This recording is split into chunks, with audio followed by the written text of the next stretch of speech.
Bom dia. Bom dia. Agora sim.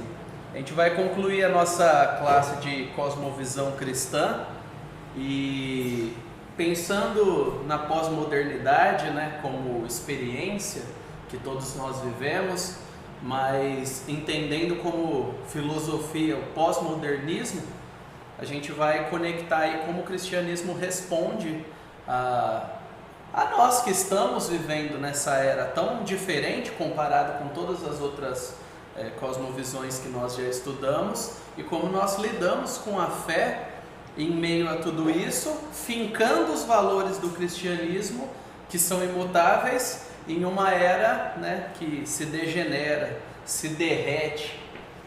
Tem até um filósofo sociólogo, né, o Zygmunt Bauman, que tem o livro Modernidade Líquida, Amor Líquido, é tudo líquido, né? E é engraçado que ele representa exatamente o eixo dos pensadores pós-modernos que bombam muito, porque ele é europeu e ele vem de uma matriz marxista e para ele tudo, né, se desfaz, tudo se derrete. As coisas não são sólidas, né? Pegáveis. E a maior parte dos sociólogos e filósofos que bombam hoje em dia são esses. Por não termos, talvez, tantas referências de filósofos cristãos, sociólogos cristãos que dialogam a fé no meio da pós-modernidade, né? Então, para começar, vamos orar, pedindo a Deus que nos direcione, nos abençoe. E eu gosto sempre de pensar que quando nós estudamos toda a verdade, que é verdade de Deus, nós crescemos, mesmo se a gente abre um pouco menos a Bíblia e cita menos versículos bíblicos. E às vezes a gente tem essa percepção de que se não teve muito versículo bíblico, nossa, só que a gente tem acesso à Bíblia todo dia, a gente pode ler todo dia, mas a gente precisa aprender a pensar biblicamente. Então o objetivo é nos ajudar a interpretar a realidade por lentes bíblicas e não apenas ficar citando e jogando versículos bíblicos na cabeça das pessoas, que não faz nenhum sentido, mas aprender a dialogar e transmitir a verdade bíblica de uma forma que a pessoa entenda, né?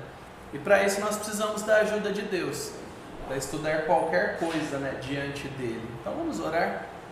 Senhor, em nome de Jesus, nós te agradecemos pelo dia, te agradecemos por cada um que está aqui, aqueles que vão chegar, e pedimos a Ti que o Senhor abra os nossos entendimentos, nos dê sensibilidade, nos ajude a fazer uma autocrítica sobre as nossas cosmovisões e valores e confrontá-las com a palavra do Senhor, para que sejamos transformados.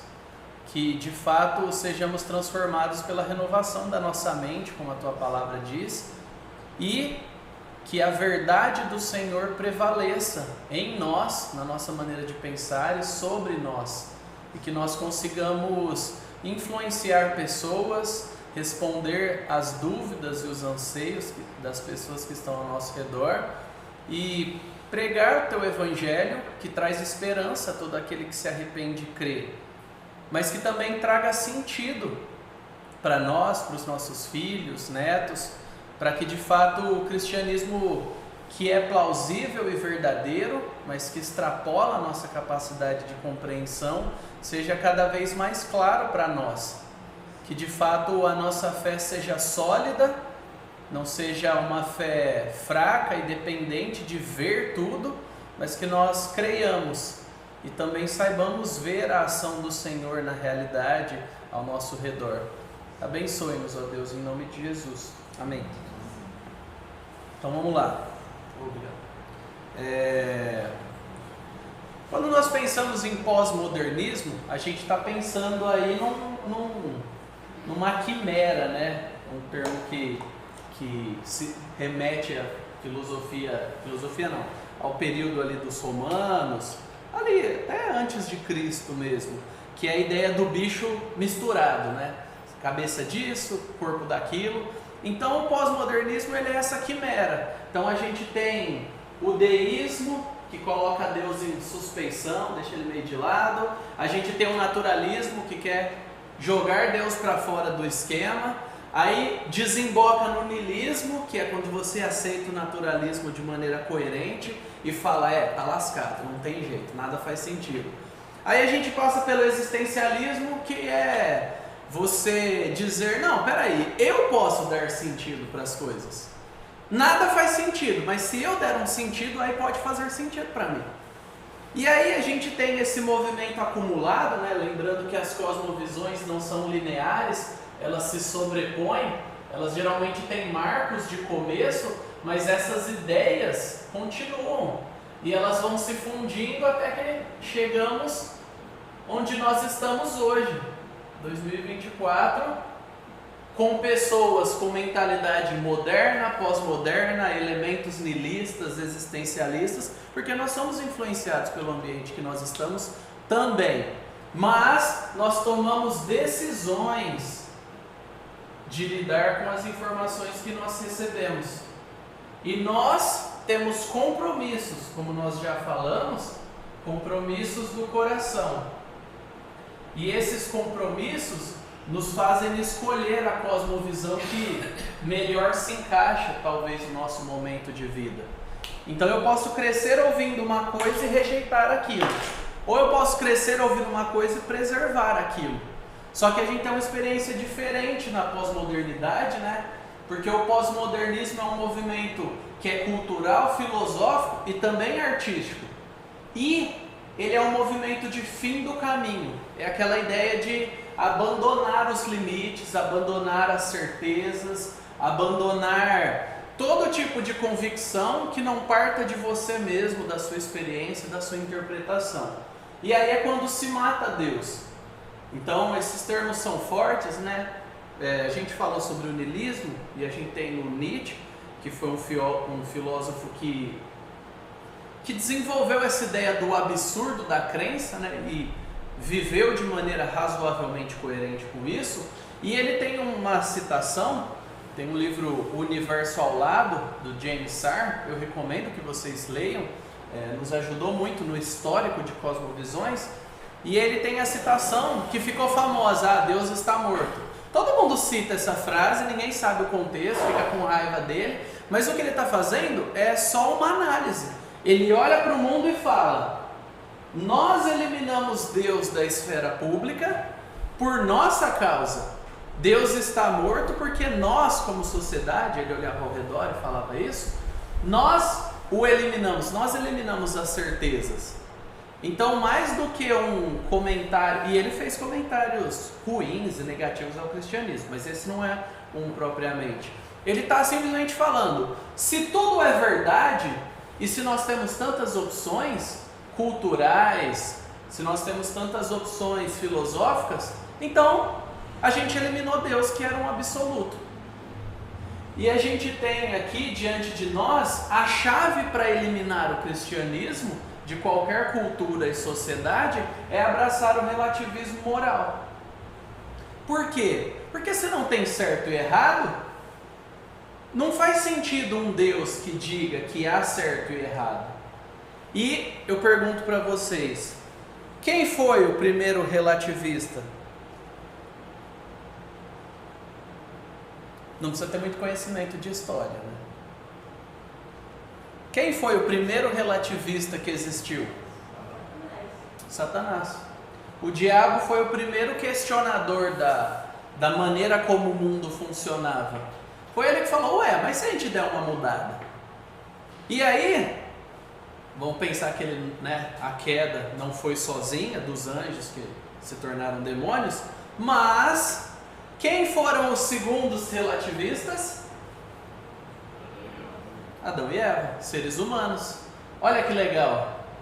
Nós caímos por causa do que nós chamamos hoje basicamente de relativismo moral. Relativizar aquilo que Deus diz, o peso do que Ele diz como verdade absoluta, confiável. Então é a era da certeza da dúvida. A única coisa que você pode ter certeza é que você vai duvidar. Porque a dúvida é a única coisa que você tem. Você não tem nada além de dúvida. E você tem que construir uma realidade para si. Porque se nada é objetivo e concreto, você tem que construir. E aí isso desemboca numa crise de sentido, porque nós não conseguimos viver de maneira coerente com isso. Então o ser humano pós-moderno, ele está sofrendo constantemente, porque ele é bombardeado de dúvidas, mas ele tem no seu coração um anseio por certezas, por estabilidade, por sentido, por plausibilidade. A gente quer olhar para as coisas e que faça sentido. Só que isso é um pensamento anterior. Aqueles que já nascem em meio a todo esse relativismo, eles vão ter outros tipos de afirmações e posturas. Então nós vivemos na pós-modernidade, nós somos influenciados, mas nós enquanto cristãos somos como uma espécie de vírus na sociedade pós-moderna. Nós contaminamos as coisas, porque nós fazemos afirmações categóricas. Afirmações que são imutáveis. Há um Deus, ponto, queira você ou não. Quando você evangeliza, você não pergunta para a pessoa qual a opinião dela. E não diz que a opinião dela é determinante sobre Deus. Via de regra, você escuta a opinião dela, mas você está indo lá apresentar um Deus. E você fala que ele é o único Deus verdadeiro. O único Deus confiável. Mesmo que você pergunte, você não se apropria da opinião dela, porque a opinião dela não abarca a realidade de Deus. Então, quando nós entramos nisso aqui, do relativismo moral, todos os outros relativismos são possíveis, porque aí não tem certo e errado. Que aí, faz o que você quiser. Ou seja feliz, que a gente vai falar mais pra frente. Então, a autoafirmação, ela é extrapolada ao extremo. Por quê? Porque se não há sentido externo, só há sentido interno que eu posso dar, eu preciso me autoafirmar o tempo todo. Então eu preciso desconstruir a visão que você tem de mim, eu preciso desconstruir os papéis, seja homem e mulher, e aqui a gente não está falando que não houveram inúmeros problemas no passado sobre uma distorção do que é o padrão de homem para o que se vivia na sociedade. Porque existe o cristianismo bíblico, Bíblia, e existe o cristianismo cultural. Muito do que nos afeta é esse cristianismo cultural que a gente pressupõe. Todo mundo é filho de Deus. O homem cuida cuida do trabalho. Não, é outra coisa. O homem cuida do trabalho externo, a mulher fica em casa, os filhos são criados, vai dar tudo certo. Percebe que nesse cristianismo cultural não tem pecado, a gente não precisa de um salvador. A gente já tem um sistema perfeitinho. Só que esse cristianismo cultural não é necessariamente bíblico, ele tem elementos bíblicos. A pós-modernidade questiona tudo isso e fala: e se o cara trabalhar de casa e a mulher trabalhar fora? E se a mulher trabalhar? E se a mulher se divorciar do cara que a agride? O que a Bíblia faz com isso? A igreja apoia ou não? A gente tenta resolver na igreja ou denuncia para a polícia um cara que é um agressor ou um abusador? Esses são os questionamentos que a pós-modernidade faz, que o cristianismo cultural não dá conta de lidar, de resolver. Só o cristianismo bíblico. Por quê? Porque aqui a gente tem solução para o pecado, aqui a gente tem o conceito de justiça, o conceito de ética e a capacidade de aplicar, que a gente não conseguiria aplicar sozinho também. A gente precisa da palavra de Deus para saber aplicar. Então eu estou trazendo algumas questões que é o que está na cabeça de todo mundo aí fora. Você está doido para falar de Jesus e o cara está doido para falar sobre a aprovação do aborto, sobre economia, sobre o casamento gay, sobre como ele lida com o filho dele, se ele chama de elo, ele, ile, olha, ilha. Esse é o questionamento, porque ele está sendo bombardeado com isso. Então, se nós não aprendermos a pensar e dialogar e saber a base do que as pessoas creem, a gente não vai conseguir transmitir a nossa fé. E a gente vai chegar no ponto que não vai conseguir entender a nossa fé. Aí a gente vai se nutrir de um cristianismo cultural. E aí eu vou falar uma frase saudosa para vocês, que eu já estou começando a usar, apesar de ter poucos cabelos brancos, que é: porque no meu tempo, isso não era um questionamento que era feito. Porque na minha vivência, e quer saber o que estão ligando para a sua vivência, para o seu tempo? Nada, seus filhos não viveram no seu tempo. Se você ia com uma sacola de mercado e o seu caderninho e andava 40 quilômetros para chegar na escola, seu filho não viveu isso. Não adianta você chegar para ele e falar, porque eu andei 40 quilômetros, você tem que dar valor. Só adianta de nada se você se colocar numa posição de superioridade. Porque ele é pós-moderno. Ele está sendo bombardeado por relativismo. É a sua experiência, não é a minha. Agora, se você se coloca ao lado dele, senta e explica a realidade, não só na hora de dar dura, aí você começa a trazer a moralidade, uma moralidade bíblica que faz sentido. Há certo e errado, há esforço, você deve ser grato porque é um Deus que torna a gratidão não só possível, mas necessária. Porque você não é nada. E às vezes o que é libertador é você chegar para alguém e falar, fique tranquilo, você não é nada. A pessoa está sofrendo, aí você fala, olha, tá tudo bem, você não é nada. Diante do Deus verdadeiro que se revela.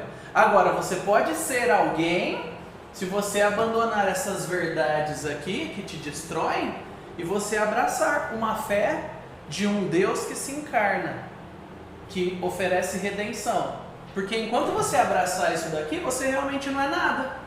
Você pode ser uma coisa hoje, outra amanhã. E se eu posso mudar o ser, significa que eu não sou nada. Eu estou alguma coisa.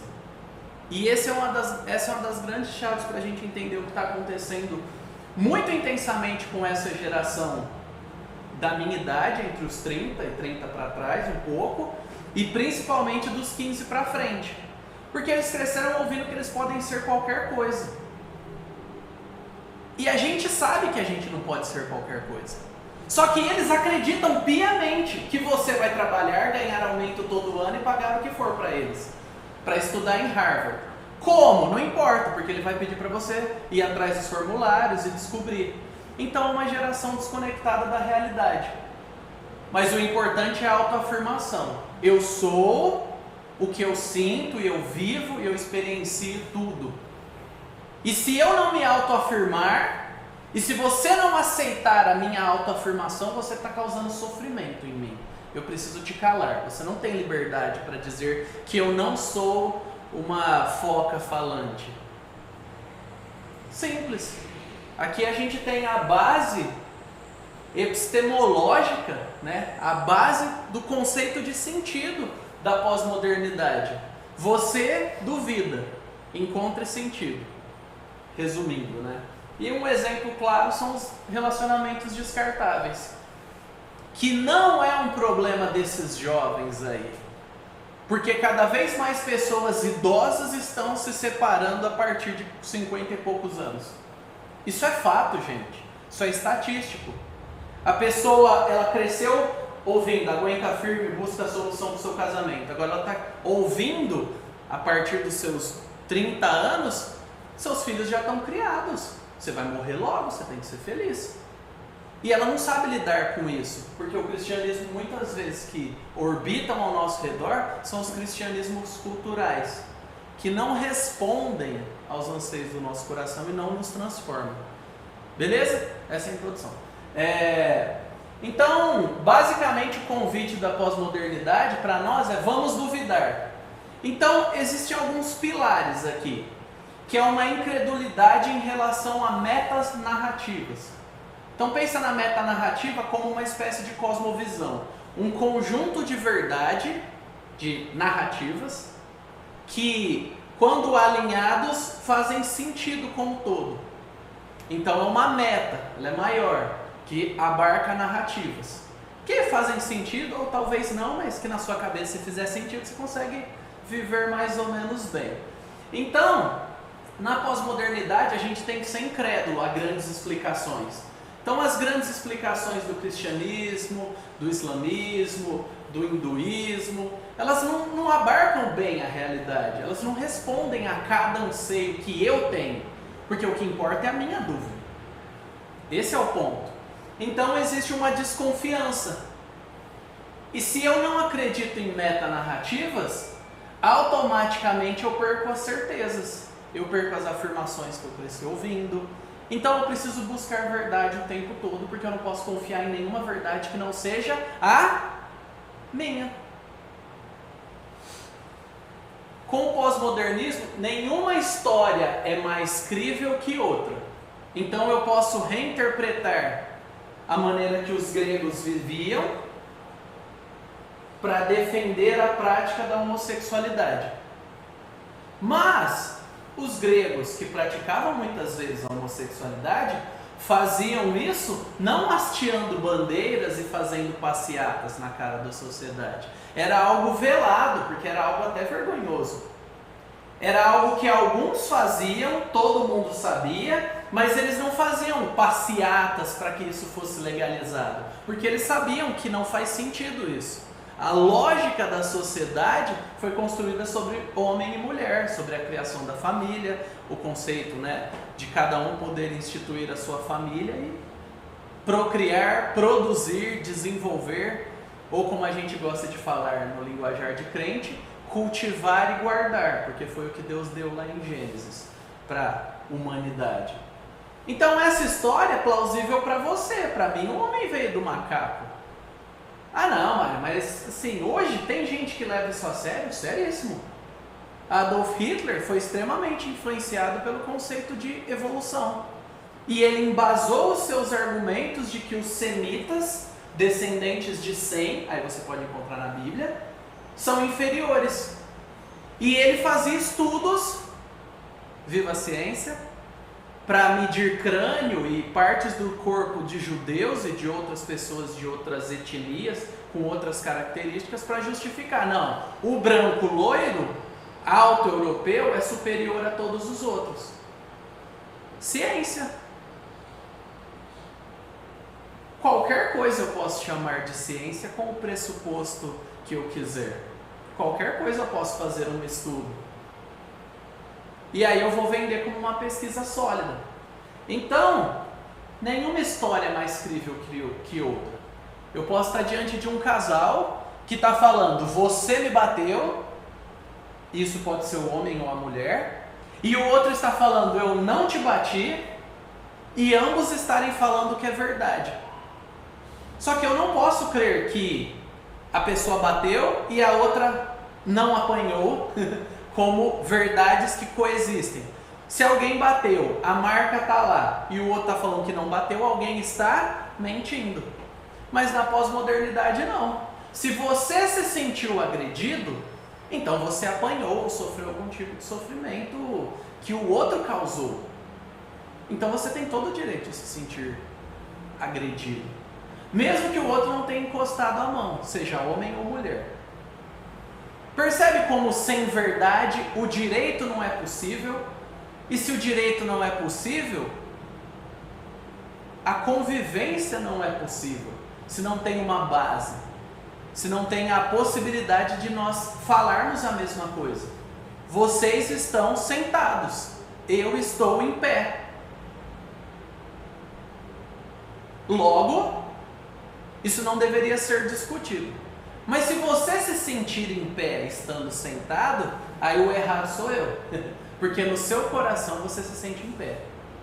Percebe como a coisa está ficando difícil? E está ficando difícil para aqueles que afirmam verdades que são absolutas sobre outras.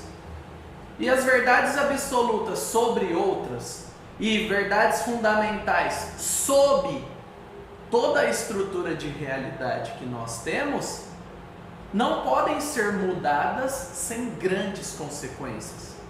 E aí só um alerta para nós, né? Quando os números de suicídios são escondidos, é porque a coisa não está simples e não está pouca. Mas quando os números de suicídio aumentam nas sociedades pós-modernas, com tecnologia, com recursos, com possibilidade, mas você não via suicídio entre as sociedades escravocratas, você precisa pensar, quem vive pior de maneira concreta? Um escravo ou um adolescente do século 21 que não precisa trabalhar, que é sustentado pelos pais? Quem vive pior? Que lugar que você gostaria de viver? Um filho de escravos há 380 anos atrás ou hoje? De maneira concreta, é óbvio, mas não é simples. Por quê? Porque se eu reduzir a interpretação a só o contexto externo, eu ignoro o indivíduo. E eu não posso ignorar o indivíduo. Porque o indivíduo hoje, tendo um monte de coisa, está sofrendo também. E o Evangelho é a resposta para aquele que sofria lá e que sofre aqui. Não o cristianismo da cultura que fala, na minha época, eu vivia e aguentava, eu trabalhava, e com a sua idade eu tinha 3 filhos. Percebe como a gente funde uma leitura concreta e subjetiva ao mesmo tempo, na nossa prática do dia a dia, para dar respostas simplistas. Nós somos pós-modernos, gente. A gente precisa tomar cuidado com a pós-modernidade que há em nós e como nós reagimos a ela. Porque nós afirmamos um Deus antigo, as antigas verdades, mas a gente quer viver no dia a dia sobre esses fundamentos aqui. E tudo bem, a gente acha, só que não. Todas as histórias são igualmente válidas, validadas pela comunidade que vive por elas. Quem atribui validade às crenças são os crentes. Não crentes no nosso sentido, né? Crentes, mas aqueles que creem em algo. Então, se uma comunidade diz que eles gostam de ser e viver como animais, quem é a outra comunidade para dizer que a validade da opção deles não deve ser legitimada? Se um outro grupo diz que é cristão, mas que pega só partes da Bíblia e afirma que a Bíblia não é a palavra de Deus, ela contém. Quem somos nós para discordar? É isso que está sendo empurrado goela abaixo. Só que existe um direito que diz que você não é um animal, você é um ser humano. E não dá para você usufruir dos direitos de seres humanos querendo viver como um animal, assim como não deveria dar para uma comunidade se dizer cristã, ignorando o que a Bíblia diz sobre si e escolhendo as verdades que pega. Não dá. E aí nós precisamos, a partir disso, tomar decisões. Eu vou chamar de irmão alguém que não crê no Evangelho, porque é assim que o mundo diz que eu tenho que agir, porque senão eu vou sofrer? Tem que tomar uma decisão. Eu vou falar que todo mundo é filho de Deus? Eu vou me proteger, afinal, não é responsabilidade minha falar essas coisas, né? É responsabilidade dos políticos eleitos. É? Está escrito aonde aqui? Que os políticos eleitos, aqueles que também não são eleitos, mas exercem funções políticas, devem defender a verdade? É isso que está escrito aqui? Ou que cada cristão é um seguidor do caminho? E Jesus, ele é o caminho, sem caminho e verdade tem vida? Não. Então, as pessoas que seguem essa prática, essa filosofia, eles podem encontrar vida seguindo por um outro caminho? Não. É um artigo definido, ele é o caminho. É nele que nós podemos construir um caminho. E se vocês perceberem, isso é uma afirmação teológica, mas ela é filosófica também. E é os crentes que falam que não gostam de filosofia, que a Bíblia não tem nada a ver com filosofia, piram, né? Porque Jesus não era uma estrada, assim como ele não é um pão e não é um copinho de suco. Isso é uma metáfora. Só que essas metáforas carregam verdades. Verdades que não são concretas. É uma filosofia, gente. E o cristianismo, ele tem uma filosofia sólida que responde às coisas. Hoje a gente usa o termo filosofia para estilo de vida, né? Eu tenho um estilo de vida. Não, minha filosofia. Só que filosofia é a busca pelo sentido das coisas. E Jesus afirma trazer o sentido único, o sentido que faz sentido acima de todos os outros. Por isso que nós somos tão necessários sempre, seja em meio a outros deuses, seja em meio à pluralidade de ideias. E quando você ouvir o termo multiculturalismo, se você ouvir esse termo, ali cuidado com a parte da sua interpretação. Multiculturalismo, múltiplas culturas, só que considerando cada uma como verdade. Esse é o problema. Existem muitas culturas, só que para nós como cristãos não existem várias verdades. Existe uma verdade que ela é supra, ela está acima, ela é supracultural. Ela molda a cultura.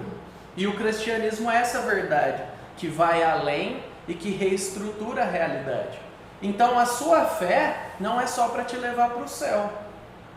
Eu espero que você já tenha ouvido isso, eu espero já ter falado isso quando eu preguei também. Mas se não falei, agora está dito e está gravado. A sua fé e a minha fé não é para nos livrar do inferno, para levar a gente para o céu, para a gente ganhar mais dinheiro, para o nosso casamento ser melhor. Se o alvo último da sua fé é esse, você não é um cristão, você é um pragmático, você usa o cristianismo. Agora, se o alvo da sua fé é conhecer a Deus como o único Deus verdadeiro e a Jesus Cristo, aquele que foi enviado, aí você vai ter um relacionamento restaurado com Deus, ou reconciliado, usando os termos de Coríntios. E aí, por causa disso, você pode ganhar mais dinheiro ou não. Seu relacionamento pode ser lindo ou vai continuar sendo difícil, mas você tem o primeiro relacionamento, que é com Deus, organizando todas as outras coisas. Então, mesmo que eu não veja o resultado agora, aqui, eu tenho uma esperança que me permite viver os momentos difíceis aqui com fé. E aí nós temos as 3 virtudes teologais aí que, né, Paulo gostava muito de falar: a fé, a esperança e o amor. Nós precisamos aprender que em outros lugares, em outros campos, o ser humano busca essa mesma experiência que nós já temos, só que com outras vivências que não vão dar isso para eles. Então a gente tem que conseguir pegar aquilo e interpretar pela Bíblia, falando: essa pessoa ela não quer trocar de corpo, ela só está sofrendo por causa da queda, em um nível psicológico, emocional. Essa pessoa não quer terminar o casamento, ela só não quer se arrepender. Essa pessoa aqui, ela não quer ser rica, ela só não quer viver na miséria que talvez ela cresceu. É mais embaixo. Às vezes ela quer ser rica sim, o problema é esse, o confronto. Mas, via de regra, existem coisas anteriores. E o cristianismo vai na raiz. Se a gente usar ele como uma loção, e não como uma ferramenta, tipo bisturi, a gente não vai chegar onde precisa. Porque o cristianismo ele muda a estrutura. Ele não é só para passar na cara, vir aos domingos, num casamento ou outro, quando tiver algum problema. Não é uma loção. O cristianismo é para transformação. Se fosse seguir esteticamente, o cristianismo é plástica.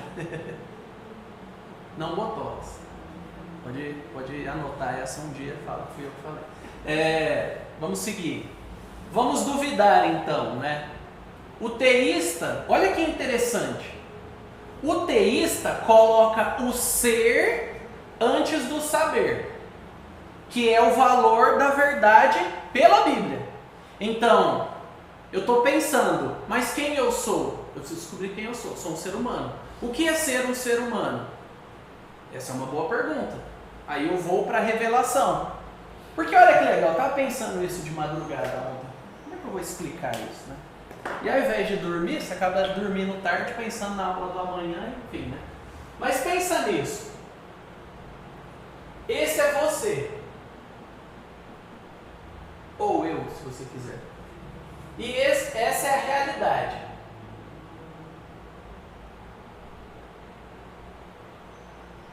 Tem como você entender a realidade a partir desse ponto aqui? Faz sentido? Explica para mim onde nós estamos a partir dessa sala. Você está dentro dessa sala. O que é isso? Qual que é essa realidade? Sala, beleza. Mas o que é isso?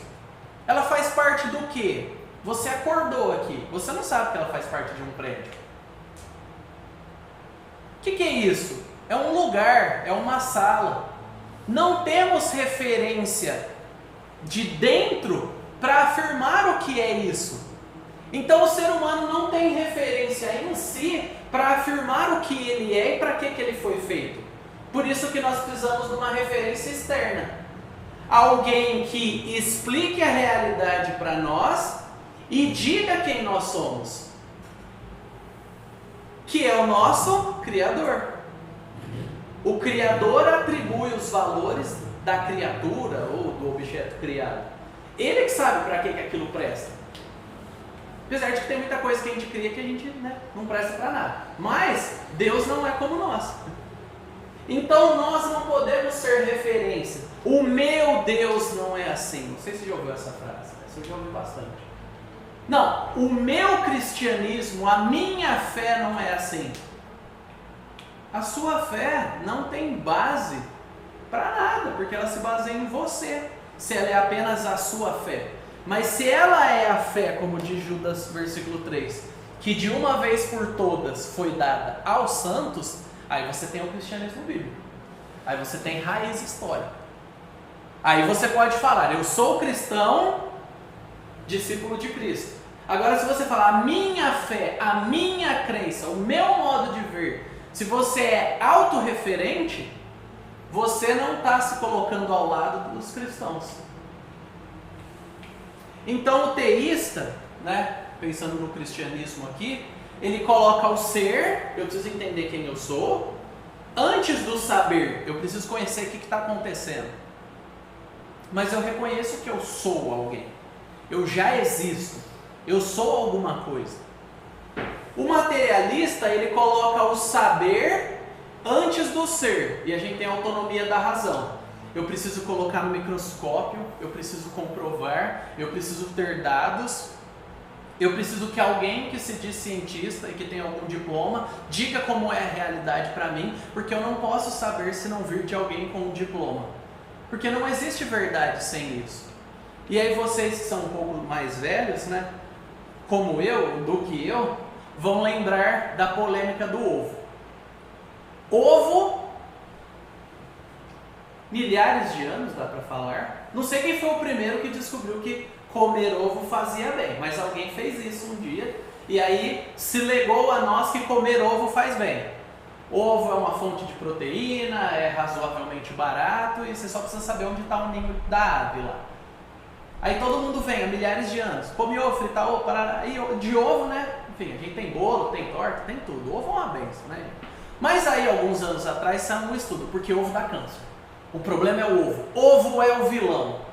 Aí um monte de gente que vivia saudavelmente, que acreditava em tudo, que viu o resultado dessa prática, começou a questionar, porque alguém com um diploma disse. Milhares de pessoas foram estudadas e ovo é o vilão. Só que a gente não vai mais a fundo para entender se esse é um estudo legítimo, se está sendo bancado por alguma indústria, e se as pessoas que foram escolhidas não foram tendenciosamente escolhidas. Porque se eu pegar 1.200 pessoas que estão nos hospitais oncológicos, que já estão com câncer, e fizer estudos nelas, eu vou chegar no resultado que eu quero, porque todas elas já estão com a saúde debilitada.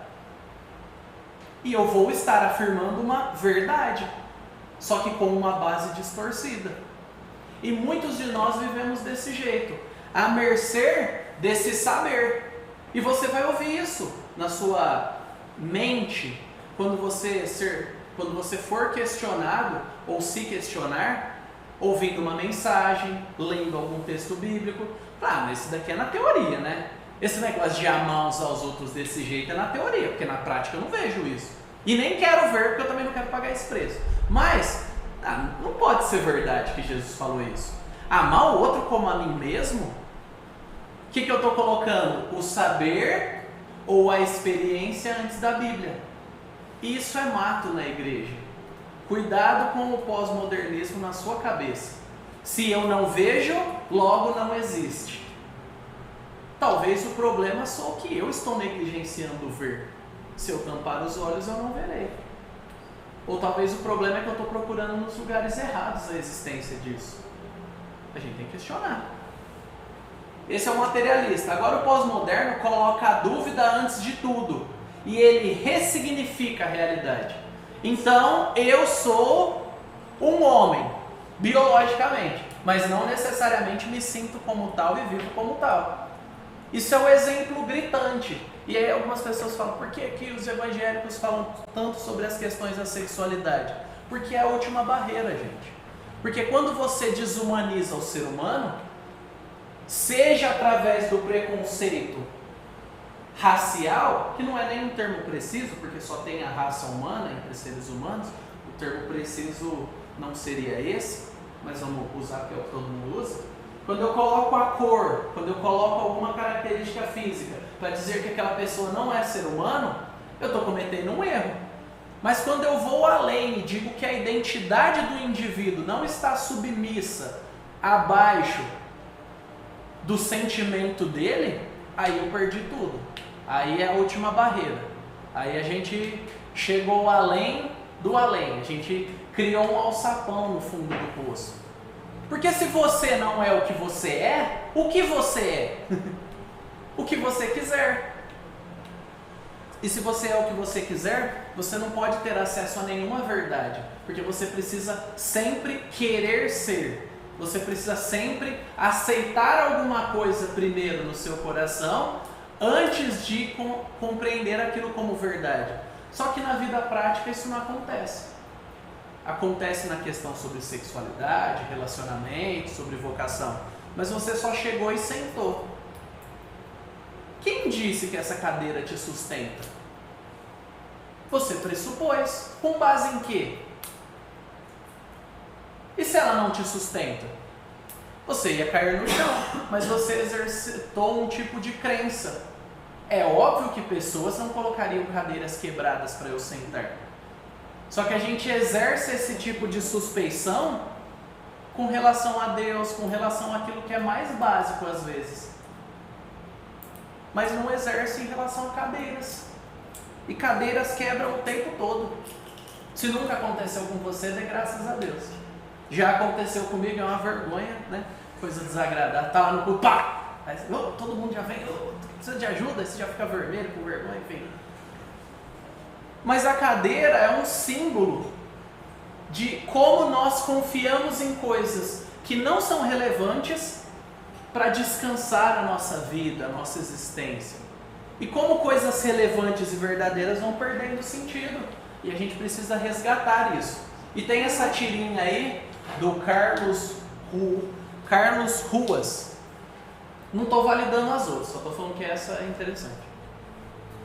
Esse é o meu certo, vai saber qual que é o certo e errado também, não dá para saber. Mas esse é o meu certo e esse é o meu errado. Seus conceitos são estranhos, porque cada um tem um certo e um errado de forma diferente. A possibilidade de diálogo inexiste, gente, se a gente tentar viver assim. Não tem como eu conversar com você se você não entender que conversa é eu falando e te ouvindo e você falando e ouvindo. Não tem como, porque a própria palavra que explica o que a gente está fazendo, se perder o valor para você, como é que eu vou falar com você? E é aí onde nós estamos perdendo a batalha. Como cristãos, como seres humanos no geral, a gente não está percebendo que estão ressignificando as nossas palavras, os nossos termos caros. Família, homem, mulher, propriedade, direito, dever, liberdade. E a gente só está vivendo. Ah, tá tudo bem. Talvez a gente está como Eli. Vocês lembram do sacerdote Eli? Alguns diriam que ele era gente boa, né? Era um cabra safado que criou mal os filhos para fazer mal para o povo. Mas muitos diriam que ele é gente boa porque ele mesmo não fez nada. Mas ele colocou os filhos na questão do sacrifício lá, para que afetassem todo o povo. E se você é um mau pai, você é responsável sim. E a Bíblia deixa isso claro, por quê? Porque Deus fala, você não criou os seus filhos direito e não disciplinou eles como deveria. A sua descendência vai ser extinta. Passa a régua. Só que a resposta dele, gente... Alguém lembra a resposta dele? Alguém aí lembra? Lembra do que eu estou falando? A resposta dele é... Ah, você lembra? Não, lembro da história, tá?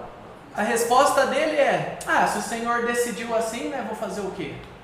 Olha que safado, que cínico. Seus filhos vão morrer e os descendentes dele vão morrer também. O que ele deveria fazer se o coração dele estivesse na mão de Deus? Pedir arrependimento pela família, né? Pedir perdão a Deus e tentar mudar. Olha que cínico. Ele era um pós-moderno. Já tinha pós-moderno. Não, se foi assim que o Senhor falou, né? Vou fazer o quê? Afinal, esse Deus não é tão amoroso assim a ponto de perdoar. Ou será que? Afinal, os meus filhos não vão mudar. Ou será que Deus tem poder para mudar? Ou no fundo, eu não quero mudar e não estou disposto, então eu vou me tornar um fatalista. Vamos aceitar a realidade. É isso mesmo. A gente estava falando agora que, caso a gente fale da história de Acabe e Jezabel. Acabe levou, queria a terra que era próxima dele para fazer uma horta. A vinha de Nabote. Aí ela vai, a Jezabel vai e leva Nabote para a cidade, mente, e ele é apedrejado pelas pessoas.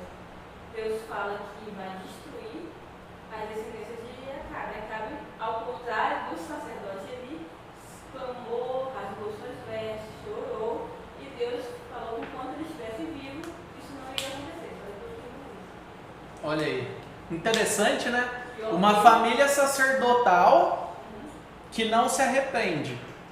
E o próprio nome de Acabe, né? Que acabe com essa porcaria. Ô, cabra safado. O nome dele simboliza alguma coisa em língua portuguesa, viu, gente? Não em hebraico, tô brincando com vocês. Mas que foi um dos piores reis. Fala, depois de você, pode até vir pior, mas antes não tem nenhum. Imagina ouvir isso de Deus. Na sua família, você é a ovelha negra. Ouvir isso é pesado, né? Isso deveria trazer um arrependimento, um lamento. Não falar, não, mas ainda bem, né? Porque você vai ver os meus filhos.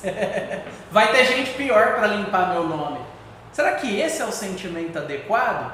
Será que essa é a mentalidade do povo de Deus? Eu sinto que muitos estão vivendo assim, meu filho escolheu o caminho dele, dane-se. Fez o que fez, eu criei direito. Ué, você não ora? Você não prega, não sofre, não faz nada? É isso? Até os 18 fiz a minha parte, depois disso, vai para lá. A gente tem que pensar sobre isso. Seus conceitos são estranhos. E às vezes a gente está vivendo assim. Que conceito estranho, hein? Não quero saber, também não quero te explicar o meu, porque política, religião e futebol não se discute. Olha que beleza. Quem disse essa frase?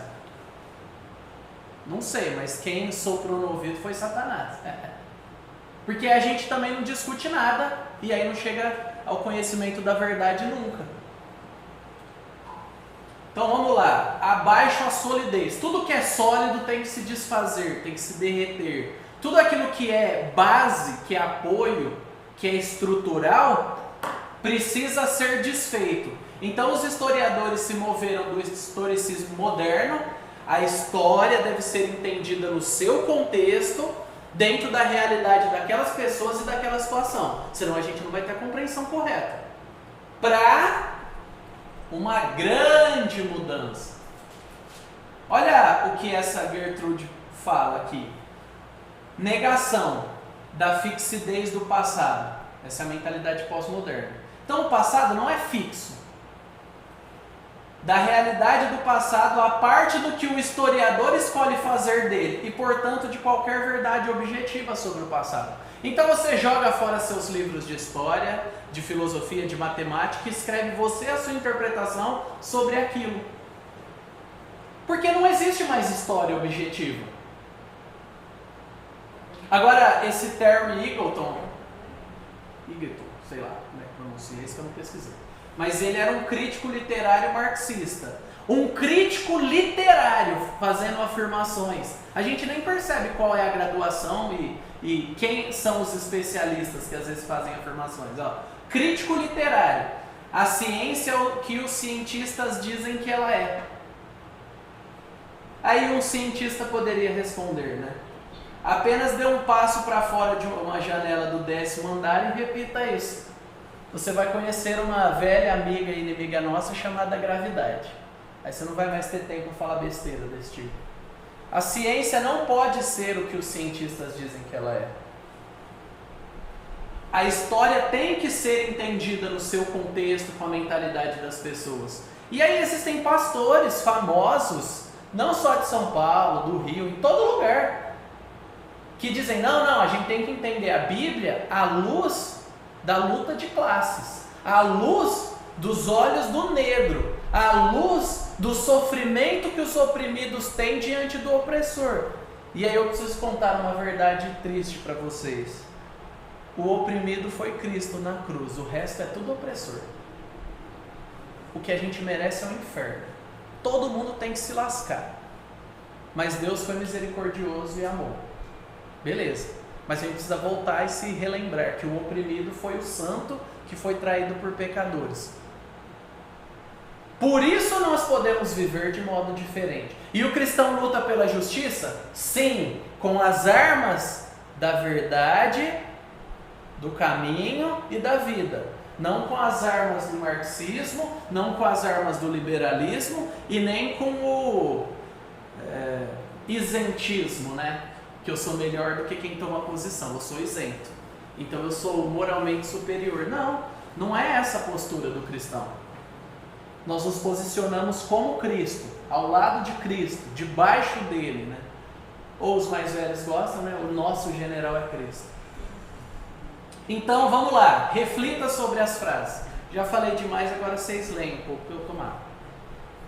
Vamos lá, rapidão. Seja, eu faço o que te faz feliz. Já ouviu? Comum, né? Pelo amor de Deus, não compartilhe isso sem arrumar essa frase.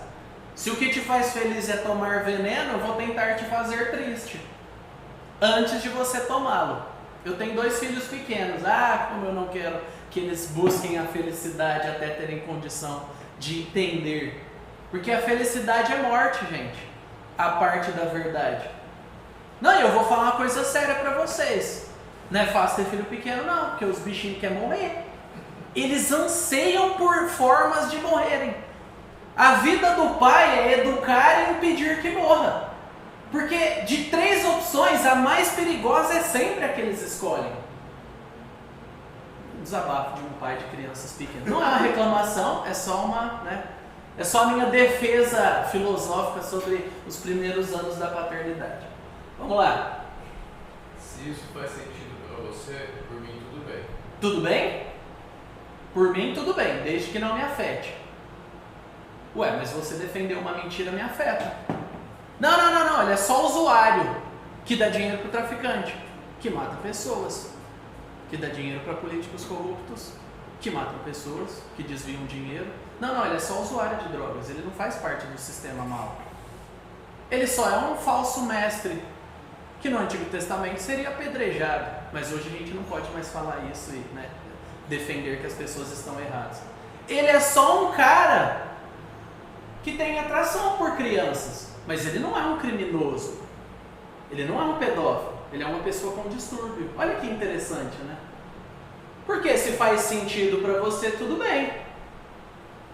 Próximo. Você não sabe como é extremamente. Olha, não sei mesmo, porque ninguém sabe. Desse jeito ninguém sabe de nada e pode afirmar nada, porque só você é você. Se for assim, você não toma remédio nenhum. Todos os remédios têm que ser testados em você, dentro do seu corpo, mas ninguém vive desse jeito. Quando você está doente, você procura um hospital que não seja para quem está na sua pele. Você só procura o primeiro hospital que exista.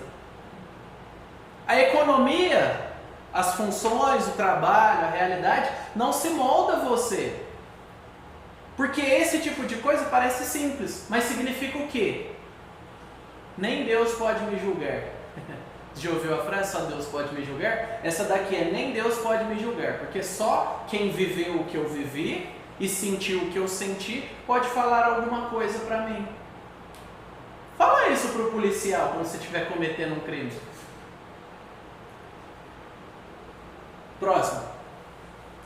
Quem sou eu para falar com o fulano? Cada um sabe de si. Esse daqui é pra crente, hein? Esse daqui, ó, bezerro de ouro dos crentes. Quem sou eu para fazer alguma coisa? Ué, você se dizia cristão, né? Então, não, mas tem pastor, tem líder, tem fulano, todo mundo menos eu. Não. Você tem que ser alguém. Porque se você afirma ser cristão, você tem que ser coerente com a profissão da sua fé. Então você tem que falar sim. Porque o contrário disso é indiferença. Não é amor. O contrário disso é indiferença. Amar incomoda. Eu gosto de falar para minha esposa, né? Amar dói.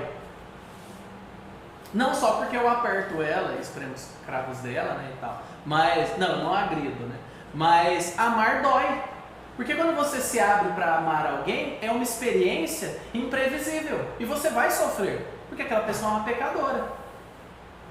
Só que se eu não quiser sofrer, eu jogo tudo na conta do outro e falo, cada um, né, se lasca do jeito que quiser. Cada um sabe de si. Próximo. Ninguém tem nada a ver com a minha vida, desde que não faça mal para ninguém.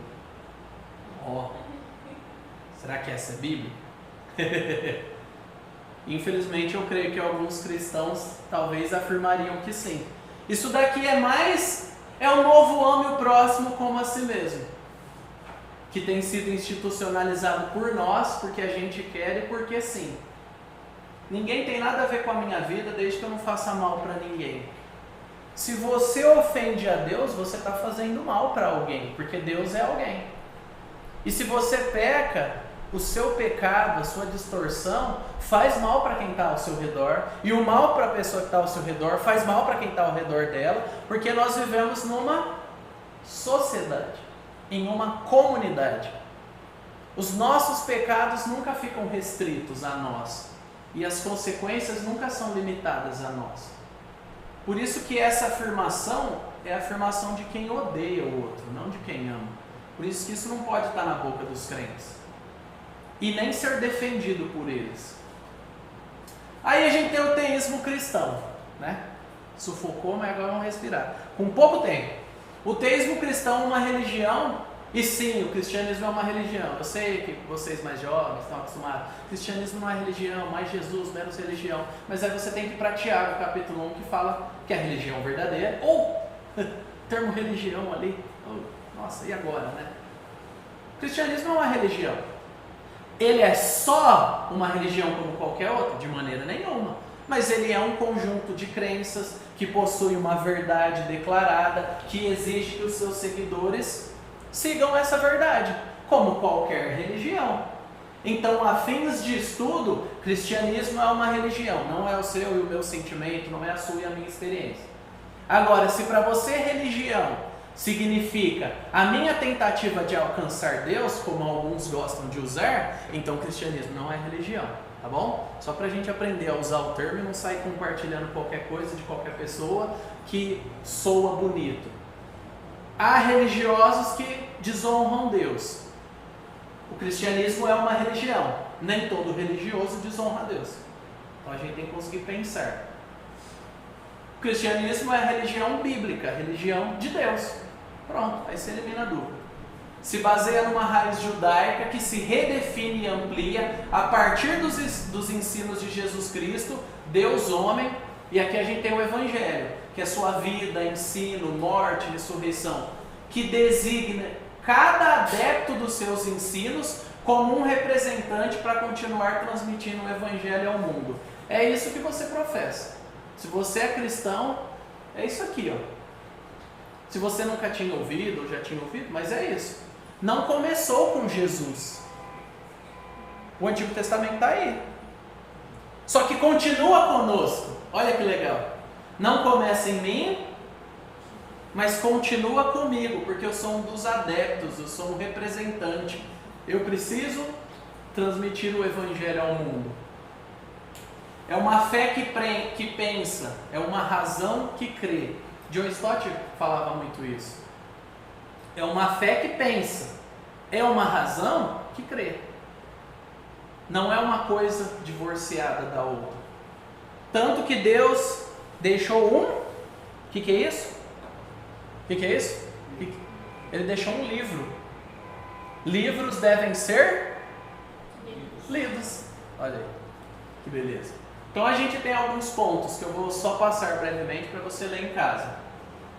A cosmovisão cristã sustenta que a verdade é objetiva e absoluta, é centrada em Deus.